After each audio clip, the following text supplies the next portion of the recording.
G'day folks, welcome to another PTP fishing, and hopefully, fingers crossed, everything crossed, another Redclaw fishing video. So as you would have seen in the description, very keen to do a catch and cook. A lot of the comments have been, we've seen you catch them, how do you cook them, how do you clean them, how do you do those things? So I'm no expert at any of those things, but the plan is to try and do that in this video, is go and catch some Redclaw. I've actually got Ray up here from Obsession Spinnerbaits. He's come up from Albury. We're hopefully going to catch a few fish, and then the treat is hopefully to have a little bit of a feed of Redclaws. So that's the plan of attack. What I always like to do in these videos is, all of this stuff is all about the preparation. So I'm in the process of getting my pots ready to go,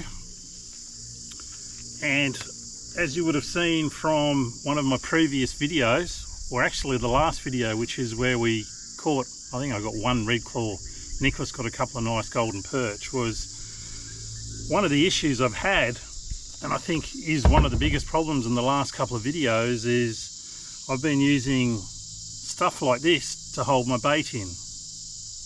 And I thought this was the ultimate solution. The problem was last time I got no Redclaw, and yet all the bait had gone out of these, and these had been torn open and ripped apart. So I don't know whether it's the shrimp or whether it's other things, the fish, that are going in and destroying them. So of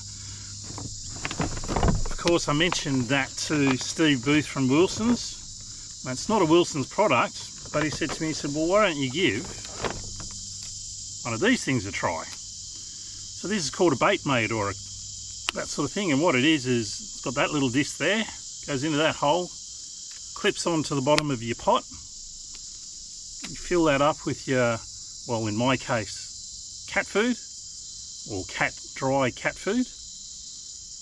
Click it back on, and what I'm hoping then is whatever is destroying my little baskets and containers can't do that, and it actually gives the Redclaw a chance to climb into the pot. So I'm still going to put this in as a liner just to hold it for a little bit longer, but what I'm hoping is that picking and the activity will get the Redclaw into my pots, and that way Ray and I get a feed. A couple other things I always like to mention with these things is it's 4 pots per person. Opera house nets are legal here in Queensland, and you are allowed to use them.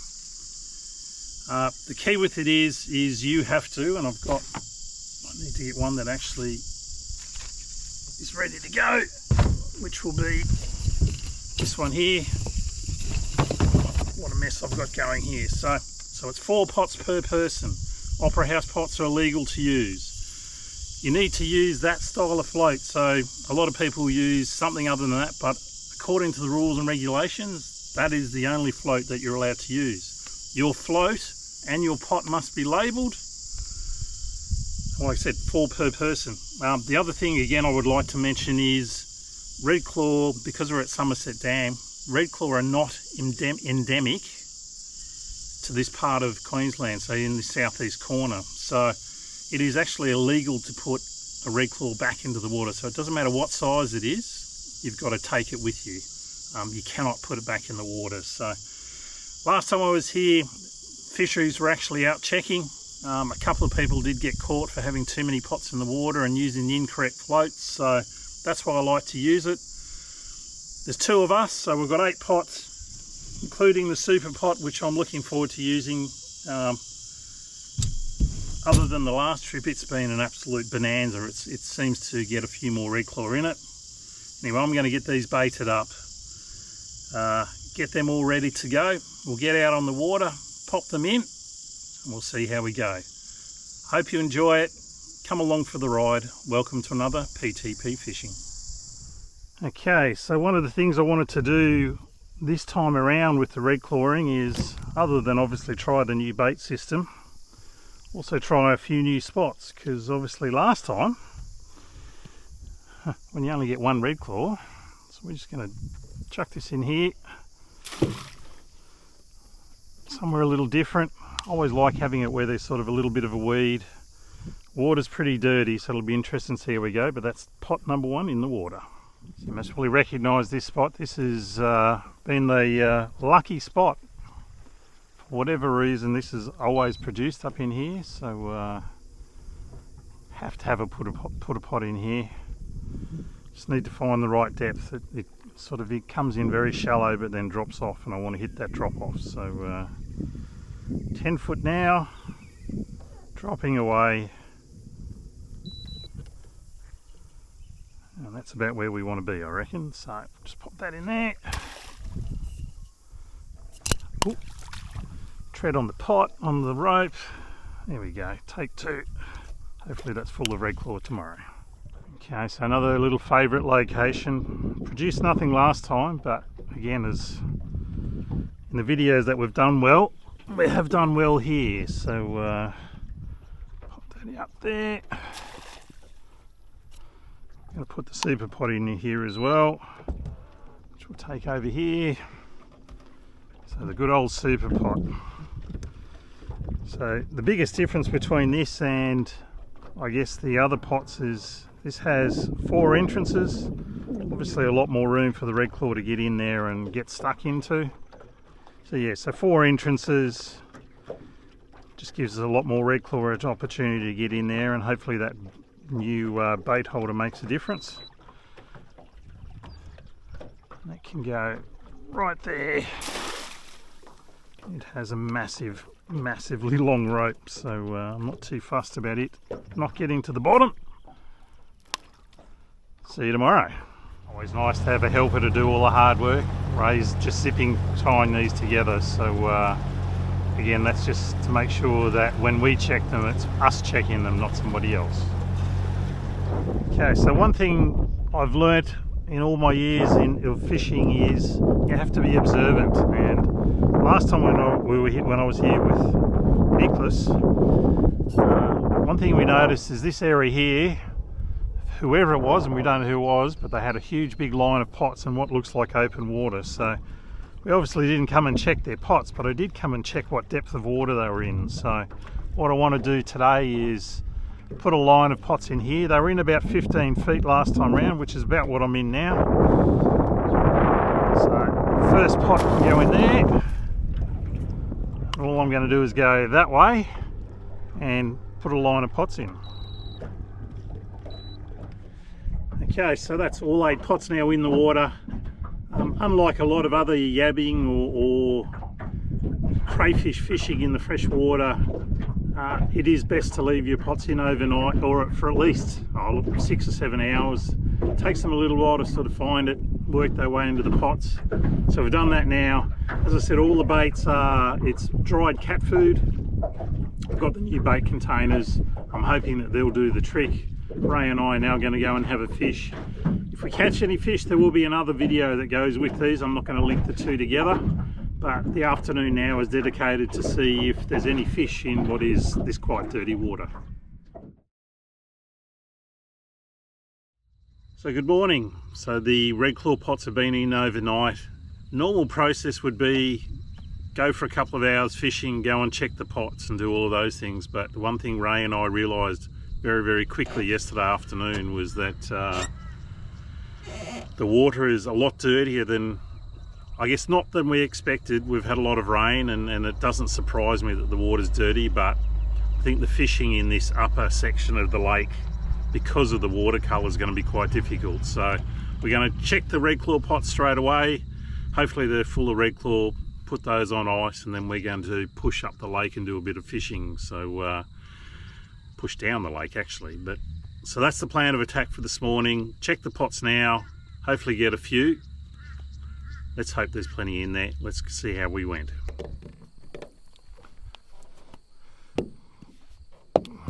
The moment of truth, isn't it, Ray?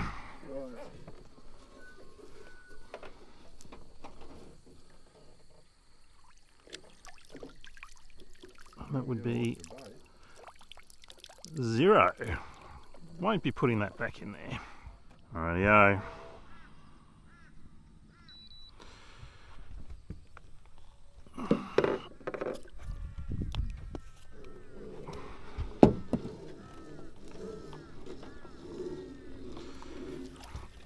There's no sounds out of that one either. Oh no, there's one little one in there. Well, that's a start. So that's the start. One tiny little Redclaw.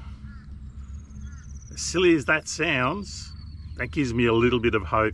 The 2 pots that we started with that had nothing in, we're going to put into this area here. You never know, maybe a longer soak will have these guys on the move and we'll get some bigger ones. But as I said at the start of the video, even at that size, they're not endemic to the area, so you cannot put that back in the water. That's got to go home with us. So that's going in the esky.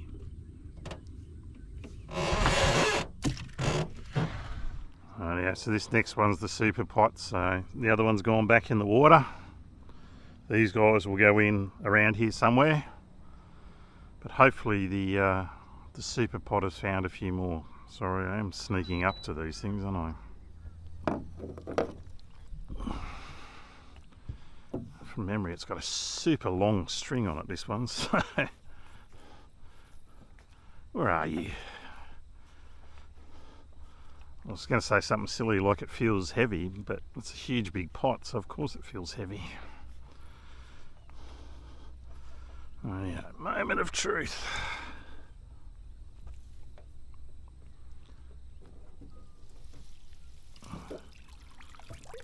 And it has one as well. 2.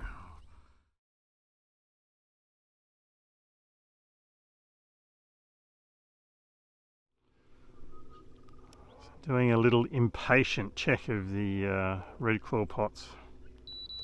Can't help myself. Very keen to do this catch and cook, but I can't do that without Redclaw, can I? So, oh, come here.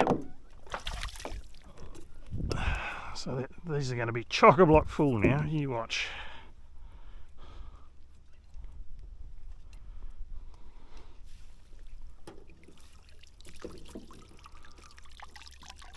Chock-a-block full of the shrimp that were already in there before.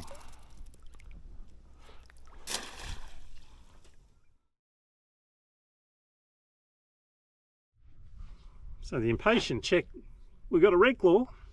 Another thing we got, check out the size of these freshwater shrimp, would you? This one here, look at that.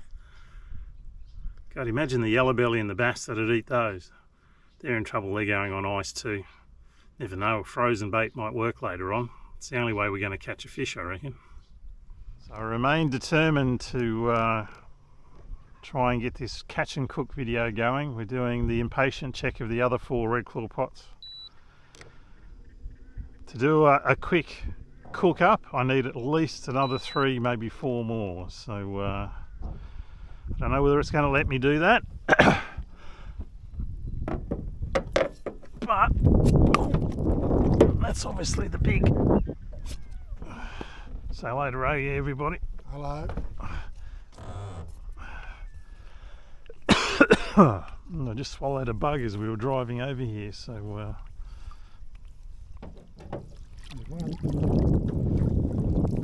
yeah, look out, that's a good size one too. Oh, that is awesome. So the cook up's getting a little closer to reality. There it is. That one's got a nice big fat tail on it. So Ray's already claimed this one, but it doesn't really matter. Like I said, 2 or 3 more that size and I can do this cook up for you. Come on, Redclaw, be in these pots.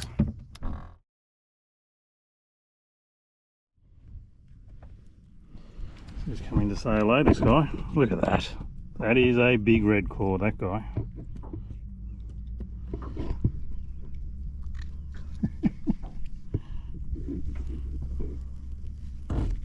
Yeah, baby. So good morning. So today is our last day at Somerset.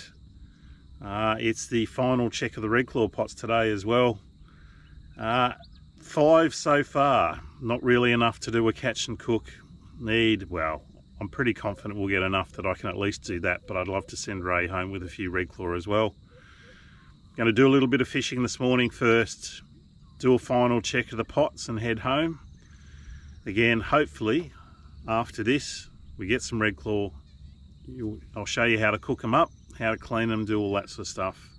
We'll put together a nice little video. The Redclaw need to cooperate though. Let's see how we go. So we've been fishing for a couple of hours, so time to Check these Redclaw pots, get them put away. Hopefully there's enough in these already to get this cooking segment underway, more than likely when I get home.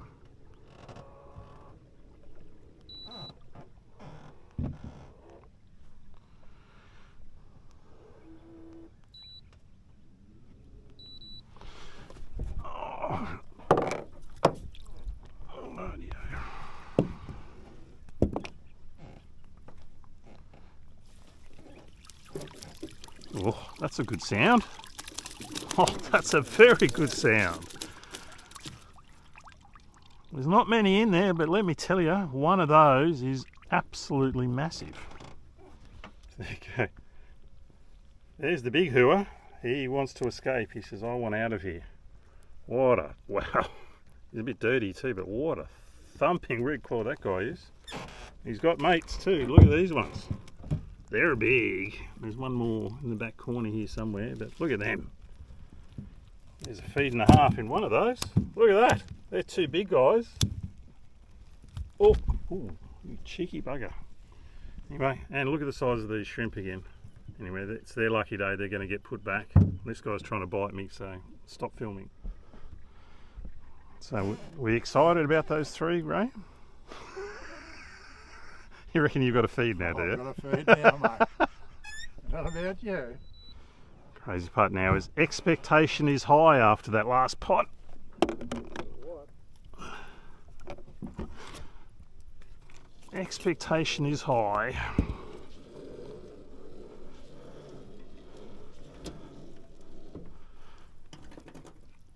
Is there splashing? No. There's one little one in there. That's all right. It's not a donut.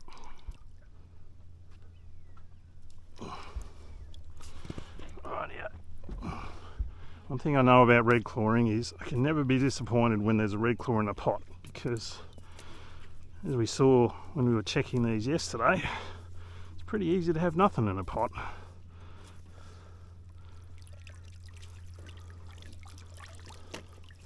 And there's 4 there, but smaller ones, but that's okay. Again, Ray can keep all these little ones and I'll keep the big ones. I've got the big one.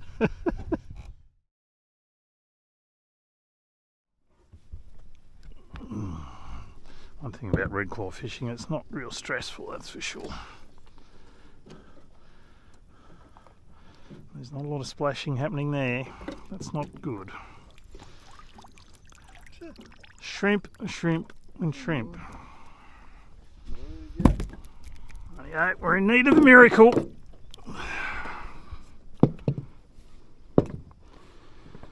And this is the suspense rope as well, because it's so bloody long. Rightio, one super pot coming up.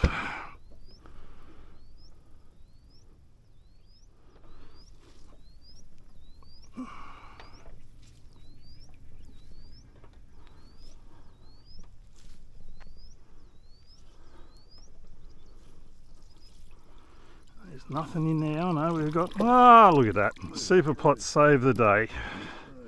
3 more. There we go. Last redclaw for the trip. Oh, and there's a beauty. Here's a good one. Needed about another 10 of those and we'd have been laughing.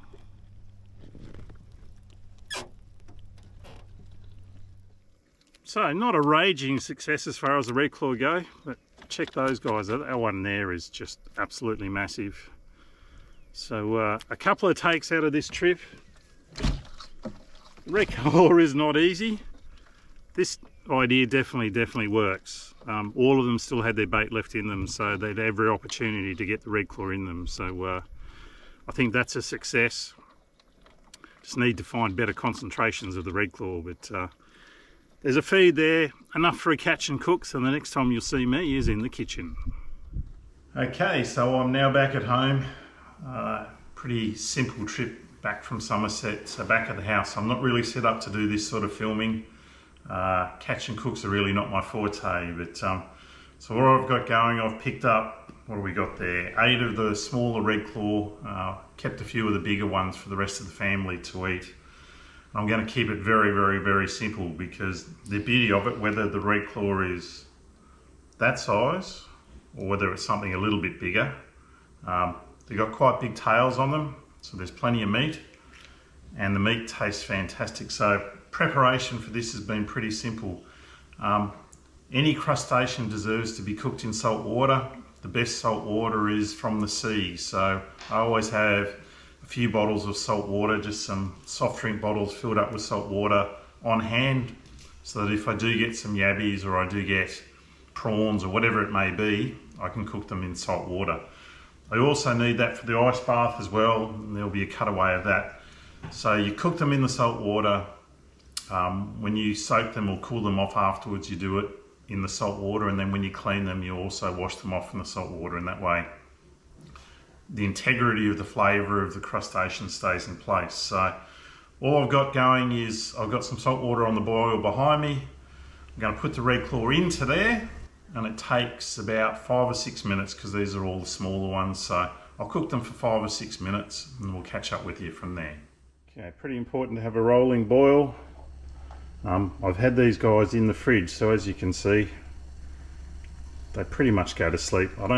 Well, they mostly are dead. But you pop them in, like so. These should all fit in here quite comfortably. So other than the salt water, there's nothing else in there. And once that comes back to a rolling boil, 5 minutes, and they should be ready to, well, at least peel and then eat. Okay, the other way to tell if they're cooked is, as you'll see, they come floating to the surface. And what also happens is the carapace starts coming away from the body, so that kind of tells you that they're cooked and they're ready to go. Got some, like I said, that saltwater ice slurry here. Straight into the slurry. What that does is it stops the cooking process, firms the flesh up a little bit, obviously cools them down, and because it's salt water, it maintains the integrity of the flavours of cooking it in salt water in the first place. So there we go, there's our Redclaw in the ice slurry, cooling down, ready to peel shortly. So these guys have been cooling for about 3 or 4 minutes, and they're now ready to peel. So, and I guess the biggest difference between these guys and the blue claw or the common yabby that we used to catch down south in Canberra when I was a young fella is these guys really don't have big nippers. There's nothing in there that's most really worth chasing. So all of the food is in that tail there. So it's as simple as twisting the head off like so. That can get discarded. What a lot of people like to do is try and get the poo chute or whatever, and there's a fin right in the middle there. I'm not very good at doing this, so you twist it either side until it sort of comes off, and then you pull it and the poo chute comes out with it. So that's gone. Then it's just a matter of cracking the shell like so, peeling the shell away,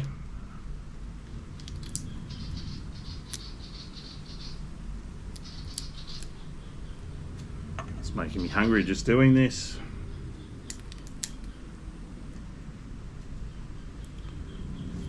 Just pop the tail piece off like so. Now if there is a little bit of the poo chute left, what you do is you just grab the flap at the top of the body, pull it away. That comes off as a piece, and the poo chute tends to attach to it. And there it is right there, gone. Give that a quick rinse in the water that they were cooling down in, because it's salty, and then that goes onto the plate ready to be eaten. So I've got another 6 or 7 of these to do. Come back to you when that's done. So all the hard work's been done, all cooked, all peeled, and the beauty of Redclaw is they taste fantastic just as they are. little bit of salt on them, maybe a little bit of Kewpie mayonnaise or something like that. I like to have them on a little bit of toast, put them on nicely. I've got a little tomato salsa that I like to have with it. They always go down well with the beer.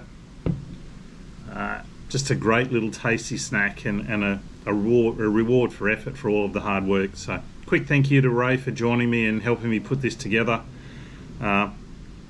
Great way to catch great way just to have a little bit of fun on the water. It's a little bit of a bonus to the fishing. And in the end I get a tasty little treat out of it as well. So if you've enjoyed the video, don't forget to like and subscribe, leave a comment, do all those wonderful things, help me grow the channel, and I'm going to get stuck into these guys. Grab one of them. Oh, how good is that? Goes beautifully with the beer. I'll catch you next time from PTP Fishing. See ya. Cheers, Ray.